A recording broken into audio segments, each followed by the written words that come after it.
You're listening to the BTEC podcast with Mr. B.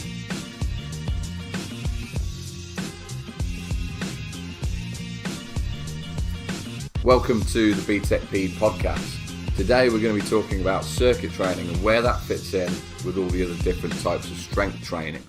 As always, all these training methods, all these principles of training and components of fitness are all included in my YouTube channel. So make sure you check that out in the links below. Make sure you subscribe for any new videos coming soon. Looking at circuit training today then. Circuit training is a great way to develop strength, muscular endurance, power or aerobic endurance. And some of the benefits are that it can be tailored to the performer's or group's requirements. So circuit training is when you move through a series of stations performing a variety of different exercises. Again, generally these are body weight exercises or light resistance exercises. They can include sport-specific movements or actions. So again, they can be tailored to an individual's sport, as well as aerobic activities such as skipping, running and rowing. So some of the advantages, why would people choose to do circuit training? It can be easily modified and adapted depending on the needs of the performer. It's also good for motivating the athlete. You don't need specialist or expensive equipment. So again, it's very accessible to anyone. You guys could quite easily perform a circuit just at home. Some of the disadvantages are that it might take a bit of time to plan a circuit and may require some instruction when it comes to the technique involved in each exercise. If people can't execute the exercises using the correct technique, then you won't see any benefits.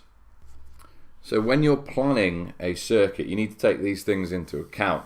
The first thing is, what is your actual training goal? What are you actually trying to achieve?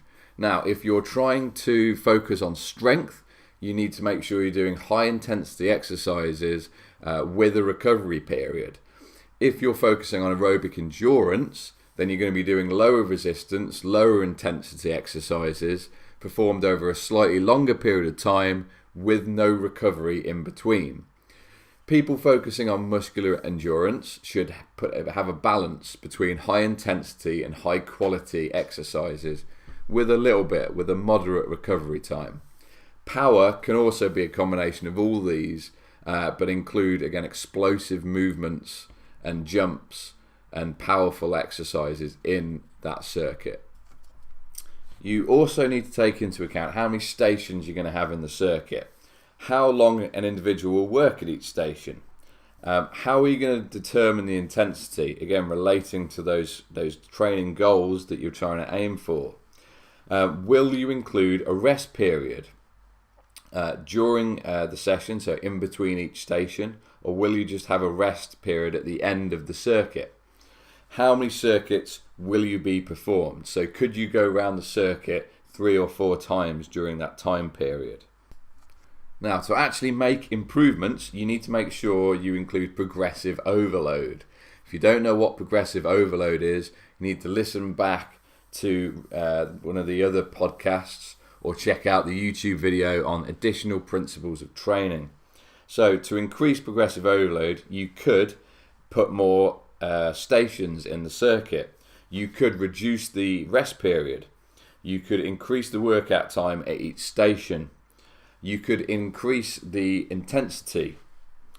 You could just increase the number of circuits performed, so how many times you go around the circuit.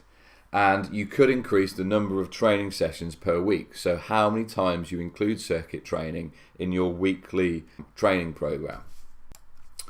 So I think circuit training is a really good starting point for anyone trying to get into exercise and fitness and trying to improve their kind of basic level of strength. Again, really accessible, anyone can do it with very little equipment. So there are loads of examples on my YouTube channel of circuit training. Also, you want to check out people like Joe Wicks, the body coach, which will give you lots of different examples of exercises you could include in a circuit. So we're going to be continuing looking at strength training by the next podcast, looking at free weights training and how that differs from circuit training. Make sure you subscribe, follow me on this podcast. Make sure you check out my YouTube channel where there are loads of examples to back up this content. Thanks for listening.